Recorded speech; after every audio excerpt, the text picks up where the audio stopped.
Hi, and welcome to another episode of the Innovation Conversation. Today we are joined by Akil Benjamin. Akil, welcome. Hi, good morning. How are you? Good, how are you? Today, not bad. I've got kids at home. That's going to be an interesting time when recording, but I've got a little bit of help. So let's see how we go. Okay, Thanks for being here. Well, thanks for having me here. That's the best way. I'm it's a actually looking pleasure. forward to this because we actually haven't, I think over the last few months, we've done so much work, but we've not had the opportunity to just like sit and talk. And so That's let's very see how it true, yeah. goes. So the audience doesn't know much about you, unfortunately, if they're just listening to this. So would you like to tell our audience a bit more about yourself? Yeah, I guess so. Really basically, I don't like work, so I became an entrepreneur, but I got really good at it. I opened a design studio with my friends called Kamusi, and we design products and services to help large organizations connect with their clients better. And then I took that practice of building something desirable, building something that people want, and I started working with small business, and it's kind of the same, like product category out of a multinational is the same as running one small business um down on the ground. And Hmm. I started to obsess about that practice. And so after a while, I just decided to start using my design skills to help businesses grow. And I haven't looked back. Nice. And how did the whole Somerset House came about? Because you obviously you work from there. You have a big space there, and you also help a lot of businesses. So how did that come about? So I was already doing a lot of work to help small business. So beforehand, I was working with MNC Saatchi, and we had something called MNC Saatchi Saturday School, and we were teaching communities the basics of business. And these were like online and in-person workshops that people could come and learn like business planning, digital marketing, while being at work, or some like business finance essentials. And that was the space that we had, and that's what we did. Then the pandemic happened, and we opened up a huge mentoring platform called Mentor Black Business, where we were the third largest mentoring platform in the country at one stage, helping thousands of businesses grow, thousands of Black businesses Mhm. grow.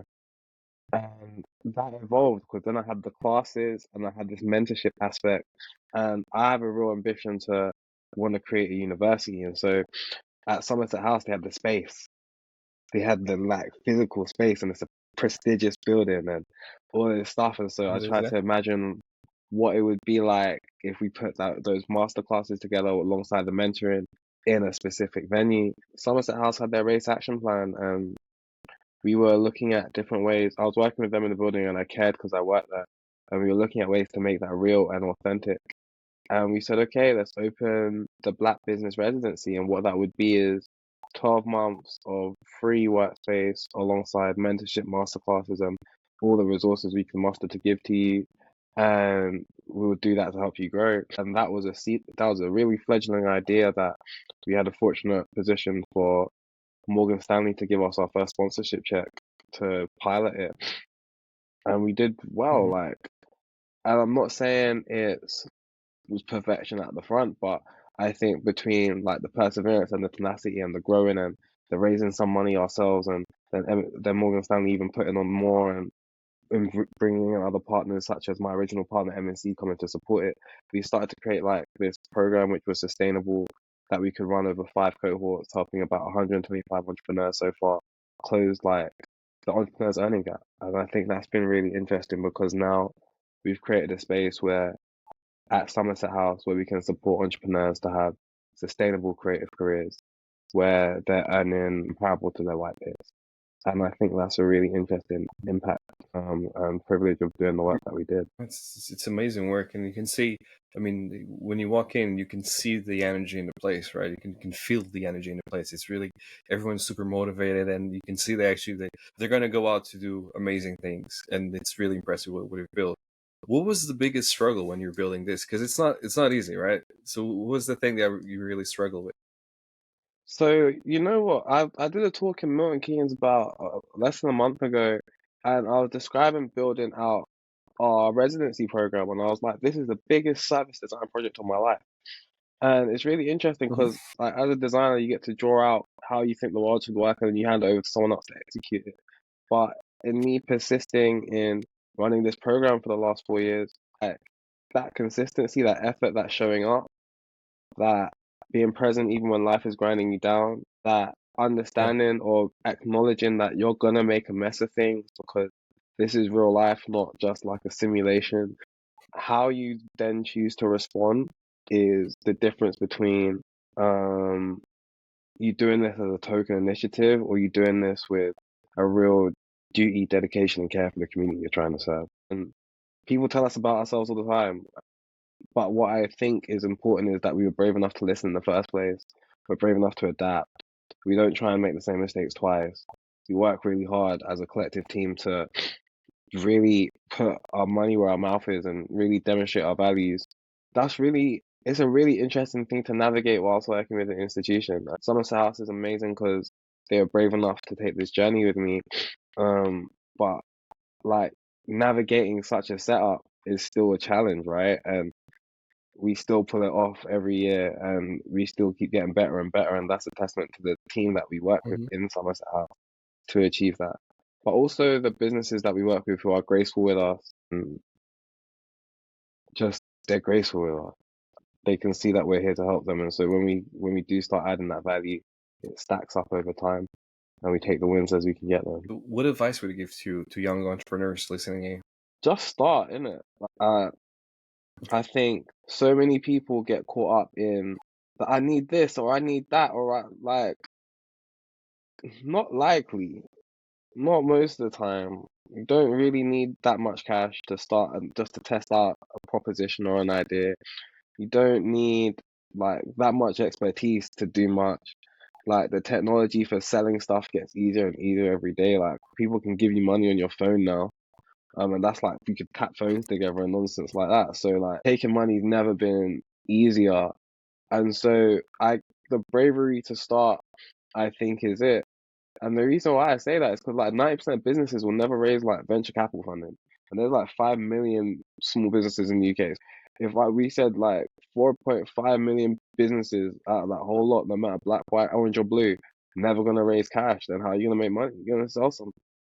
And so Hmm. the quicker you can get stuck in the mud or the quicker you can get like go 2 foot in and just go in to try and sell whatever you think your products or services, I think is the best advice I can give you, and it's the best learning you have. After that, document your mistakes. You don't make them twice. I think making a mistake once is inevitable, but making it twice is doubly expensive. And so there's other mistakes to make in life, isn't it? There's so many, and so getting caught in a perpetual loop by not changing what you're doing is Hmm. an unwise suggestion. And I think if you stick with those two things, you can make some serious ground and outpace your peers, even the ones who are smarter or got the better credentials or whatever the heck. Nothing beats delivery. That's very true. What do you do when times get tough? Because when you're starting something and when you're building something, there are some very, very hard moments. What do you do when that happens? When times are tough, like beforehand, it would crush me. I have been absolutely obliterated by my job, but I guess there has been lessons and learnings where we start building up this resilience, if that makes any sense, and you realize the world doesn't end. You might have to start again, but the world doesn't end. And those lessons, the first time is always the hardest, like the first like apocalypse or the world ending crisis is always the hardest. But after a while, like you move through it and you even learn not to waste a good crisis. But that's Hmm. another topic. But practically for me, I got probably like three things, right? First things first, I'm hyper obsessive, and so you can reach a moment of tunnel vision and not even notice it. So going to see my friends is actually really cool because they just like expand my frame of thinking. They remind me that I can take this in a light-hearted fashion, give me something to laugh about. Like going and seeing some friends and maintaining friendships, I think, is an unspoken. It's unspoken and I don't undervalued. And I would really encourage that idea of community and friendship and leaning in and going to spend time with people you love. I think that can really lighten the mood and lighten the load and possibly inspire you to get out of whatever situation you're in. Secondly, go to a Hmm. therapist. Sometimes the feelings that you might have might be too heavy to hold by yourself, or yeah, just offload them, pay someone to offload them, and charge it to your business. Like, and I understand like therapy can be expensive and it's unbudgeted. People might be what the heck, but if you're starting to make progress, start putting that in the budget. Like 70 quid a session, 200, £300 a month. You, You probably spend that on expenses you're the anyway. first Like, person to actually say that. Yeah, yeah, just put in the it's a good budget, idea man. actually. Just put in the budget, someone to cry to. So like you can be at least be walking around reasonable. And I might voice note myself a lot to just get the thoughts off my mind and articulated. But then Hmm. lastly, I pray a lot. And the reason why I pray is similar to the reason why I have voice notes. I think the action of prayer is just as powerful as hoping God fulfills it in itself, right? The action of prayer, in my opinion, is this thing where you might be going through something, you might be challenged by something, and this might be the first time you are actually articulated that worry, that thought, that challenge out loud through the action of prayer and articulating it out loud, then you've got some sensibility of what this thing actually is that's bothering you. And now you can Hmm. work with it to make a change or make a difference and make some progress. And I think prayer in that regard of it possibly being the first time you articulated your pain point is like a blessing in itself and such a insightful moment when you get to it because you probably have to humble yourself to say you're struggling in the first place. But the world opens up after you say that out loud, right? Because Hmm. then you start knowing what to ask for. You start knowing what to look for. The solution becomes more apparent. And those are my three real safety nets: friendship, therapy, prayer, talking out loud. And they've saved me from I don't know. Yeah. I was wondering, when you talk with people, because obviously you meet a lot of startups, you meet a lot of entrepreneurs. Can you tell from the get go they're going to be successful or not? Or can you tell if they're on the correct path or not? Because obviously, there's no way of telling if someone ultimately will be successful because we often fail multiple times until we reach success. But can you tell if they're on the right path straight away? So usually not straight away, but maybe on the second or third meeting of them, I can usually work something out. So I am reasonably prominent in my ecosystem. And I put on a lot of events for my ecosystem, so I'm a focal point. So I get to not just meet people once, but maybe meet them twice, and the second time, a third time over a period of a year or two or three. So what I get is I get these check-in moments now where people will see me, they may introduce themselves, they may ask me a question, and they'll be like, "I want to do this. Do you have any advice?" They say, "Oh, I want to do this. Do you have any advice?" And I'll be like, "Oh, these are my thoughts." Or I might ask them some Mhm. questions to encourage them or coach them to come up with their own ideas. And then off they go into the world, right? And I have no clue what they're up to. And I can't. But when they come back to me and they say, I took this piece of advice or I didn't listen to you at all, but I did this instead. And they've made some sort of progress or difference or pivot or new partnership or they've opened up a new horizon for themselves. That person that's Mhm. willing to take those steps, I categorize as the successful bucket.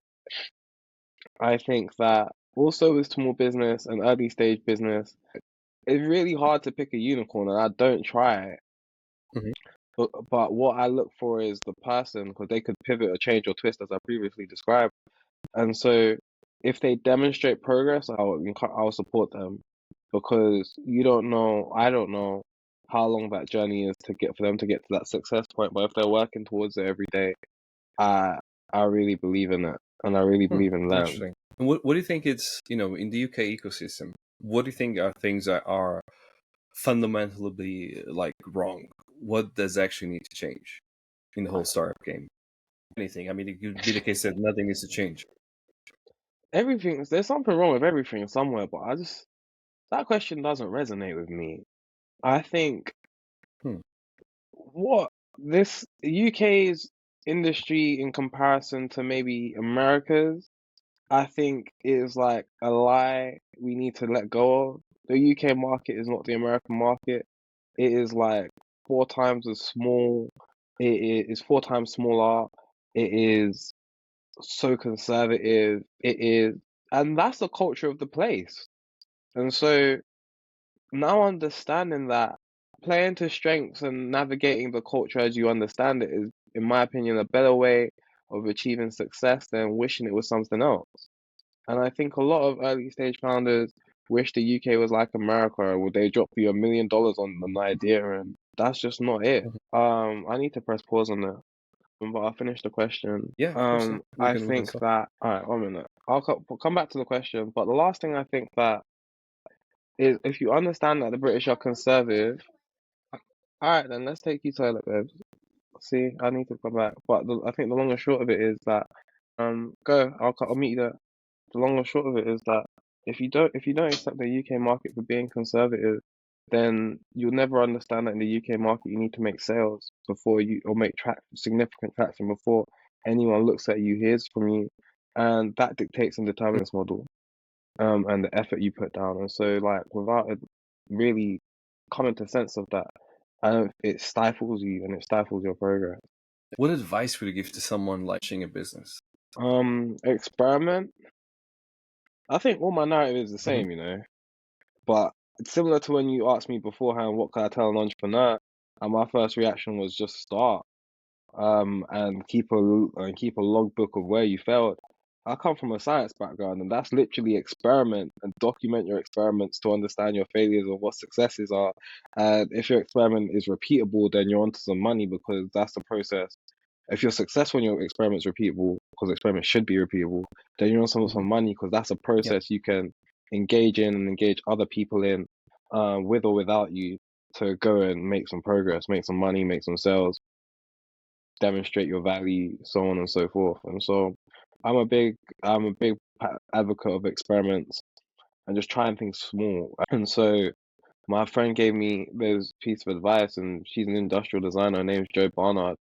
Um, and she was like, when you have an idea and you're trying to create a proposition or you're trying to create something that people will buy, can you identify the smallest way to bring this to life, to test it out? Because some people might have a grand old idea. Oh, I want to build an insurance company for this, or I want to build this company for Hmm. that, or whatever. And those things are phenomenal. I don't ever knock anyone's hustle, but in starting practically, what's the smallest way we're going to bring this to life? Maybe it's I go call up all the insurance brokers and see who's open to partnering to see if I can sell this policy in the first place. That saves me a whole heap of Hmm. that saves me a whole heap of time and effort before I have to go get the insurance license for this and that and whatever. I want to write a book. Okay, write a blog. See if people actually read it first. Hmm. I want to create an app. Just try selling the service first and see if work out what the steps in the service are. That will inform your app. You can you can Wizard of Oz an app, right? Because it's just putting all the different Hmm. things in order. Maybe it's a little bit manual. Maybe it takes a little bit of human labor, and understand that's not where the scalability is at, but you have to actually prove the proposition works first. And so this idea of starting big ideas as small as possible and scaling up has always been a thing. So example, for me, before I started teaching workshops and wanted to build this university and all this type of stuff, and I'm not even there yet, it's like I just said, okay, what does a class look like? And I taught a class on top of a Hmm. cafe in Elephant and Castle and just sold some tickets to see if people saw some value in me teaching this material in the first place. And cascade, like domino effect years later, then it's huge and it's not even as big as it needs to be. But Hmm. that's a real proof point. Do people want mentoring? Before I launched the mentoring platform, I put up a list and said who wanted to be mentored.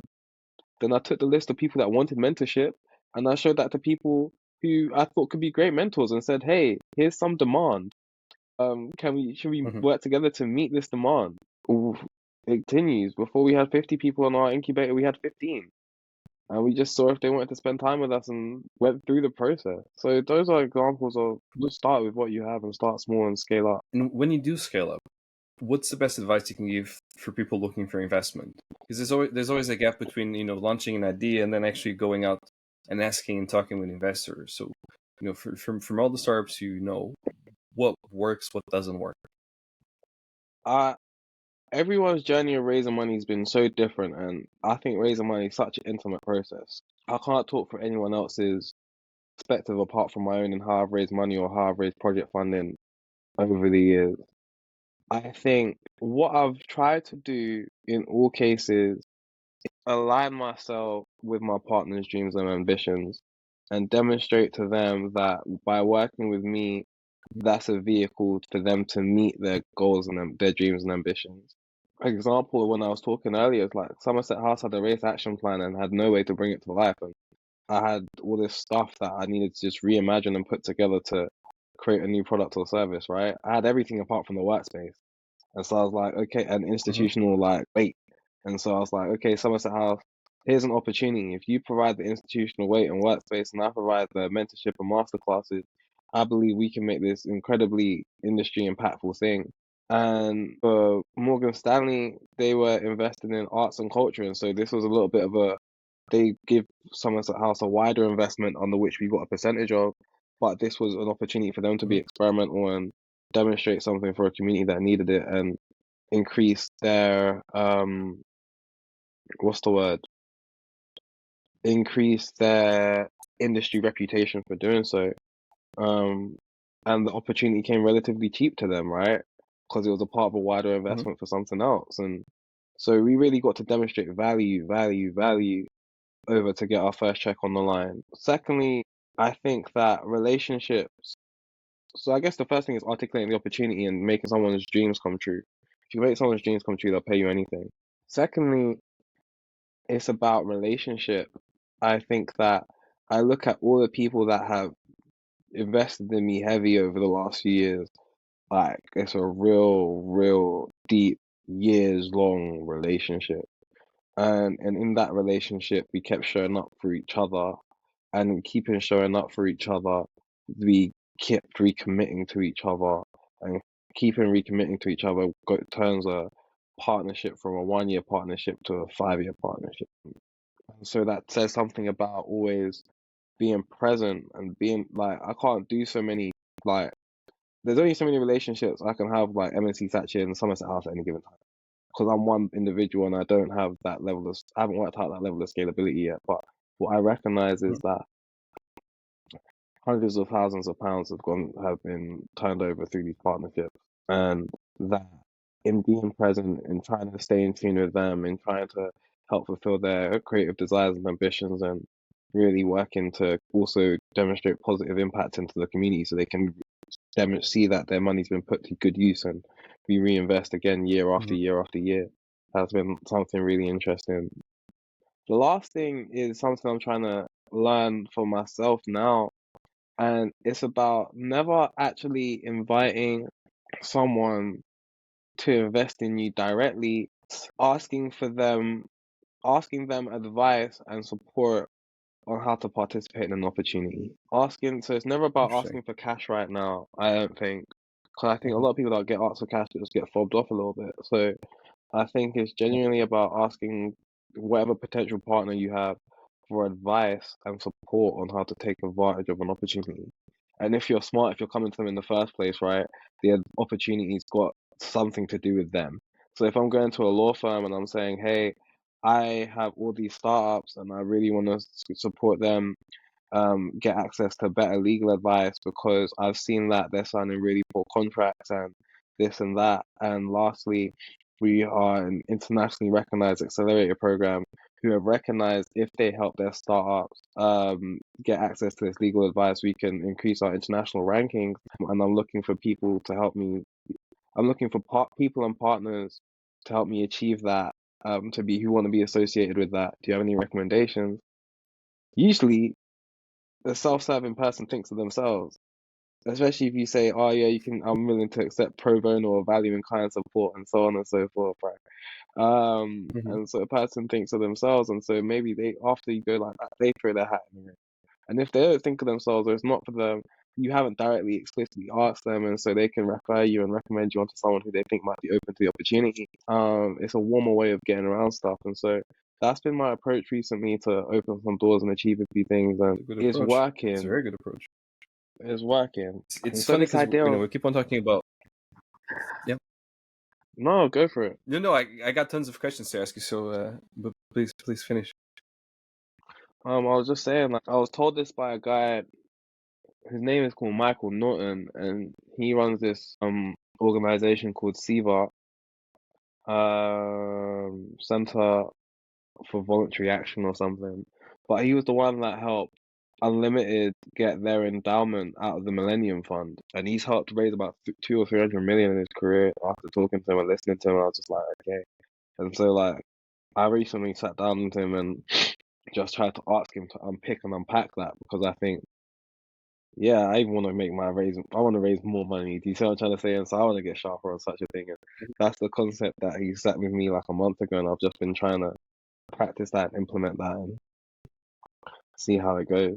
Takes a bit of a discipline. That's the only thing. I was about to ask you on the whole discipline things. You know, what on a personal level, what keeps you grounded and balanced? Because we know it takes a lot of long hours. You know, every time we run an event together, I know I always keep you up very, very late.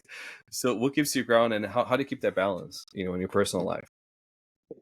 I think grounded and balance are two different things. Grounded, that emotional safety net I was talking about, going to see your friends, going to talk to a therapist, taking some time to pray. The reason why I believe in Hmm. God is because I recognize that if I was controlling if if I actually believed I was the center of control for everything, and everything was fucked, like I would have no, I'll go crazy, because I'll be like, there's no higher, there's nothing, there's everything outside my control. So I need to believe in a higher power to just give myself some sort of like sensibility, like just to be able to operate, because otherwise things wouldn't make sense to me.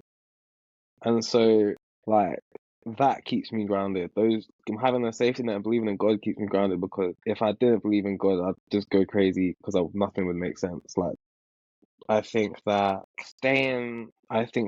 walking and doing this work with huge ego is unwise. And the reason why it's Very true. Yeah. unwise is because like I haven't clocked the game yet. Do you see what I'm trying to say? Like I'm also just an entrepreneur on a journey. I just happen to have been tenacious and persevering and made it so far. And I'm looking to just, whilst I'm here, might as well clear the way, clear some road, get the weed whacker out, and like make the road easier to travel. So at least if I had to start from scratch myself, I know how to start from scratch. But also other people can come along this path. I get that. That makes sense. No, the reason I was asking this question is because you have the best email response that I've ever seen on anyone's. And I read that years ago, and I thought this is a brilliant thing to send out to people, which is, I only read my emails on X amount of days, so it's going to take a while. If it's urgent, give me a call, which is brilliant, right? Because then people know, okay, he's going to take a while to reply, or if it's not that urgent, so it can wait.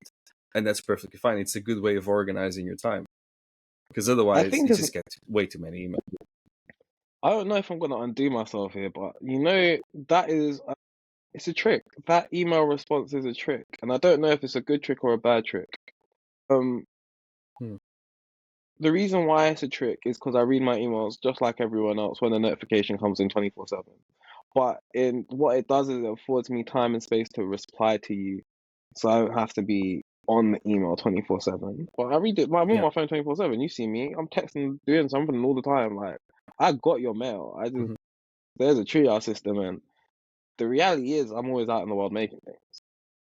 And so, or trying to bring an idea or a concept or something to life. And so it just affords me time and space and divorces you from the expectation that I'm going to respond immediately. And that space has given me some freedom and flexibility. Where I think it might fail is the fact that sales, in my opinion, is about responsiveness. Hmm. Sales is about like building a relationship, building a rapport, and getting someone to trust you and demonstrating that you have those skills and values that they might need to achieve their goal. Giving someone too much space and too much time can really detract from that intensity, especially up front in that relationship, which you might need to win someone and make them a believer and get them over the line. And so I have to be very, someone that I really want to sell, I might take the number and just text them from the beginning, because it then at least gives them a way to bypass that auto response. Yeah, it's a tool I use to buy myself time more so than anything. But I'm not as disciplined as the email describes. You know, it reminded me. Well, I first read it on Tim Ferriss' book, The 4 Hour Work Week, and this was ages ago. And I thought, this is a really good idea, because it was being swapped with emails. And then it reminded me of something that Vladimir Putin does, which is, he used to be actually an English translator, but he refuses to speak English with any world leader. And she said, no, you need to speak with my translator. And then when he translates this to Russian, then I reply in Russian. And that's how it kind of goes. The being is, he has all the time in the world to think about his answers every single time. He knows perfectly well what someone else is saying. He wants that time to think about it and then get back to them. So it's a good system to have in place. During this time, being compared to Vladimir Putin, I'm gonna say just on the surface that the only similarity is that we both wanted time to think, and even him having time to think, he had too much time to think. Nonetheless, there He is a had to, benefit in that, yeah. right? There's a benefit in not responding off the cuff because you might miss out some opportunities and you don't get to evaluate what someone has said Mhm. in its entirety. It's creating that distance for me is allowed me to maximize opportunities. Like, oh, Akil, can you do this thing? Yeah, but if I'm not smart enough to ask you for cash whilst doing it, then I failed. Or value in kind, or quid pro quo, or something. Like that space gives me an opportunity to a space to think. That time gives me a space to think about it in a way that we're not leaving here empty-handed. And that goes back to what I described beforehand about balance and not having any. And now I'm here. Leaving here empty-handed is never the goal. If I'm gonna participate Yeah, and participate meaningfully, then I'm taking everything that comes with it. good mindset. Akil, if people want to reach out to you, how can they do so? I guess text me, innit? But Don't send email. no, I don't send email. Like Ricardo can put my number on the show notes if you really want to find me. You can text me.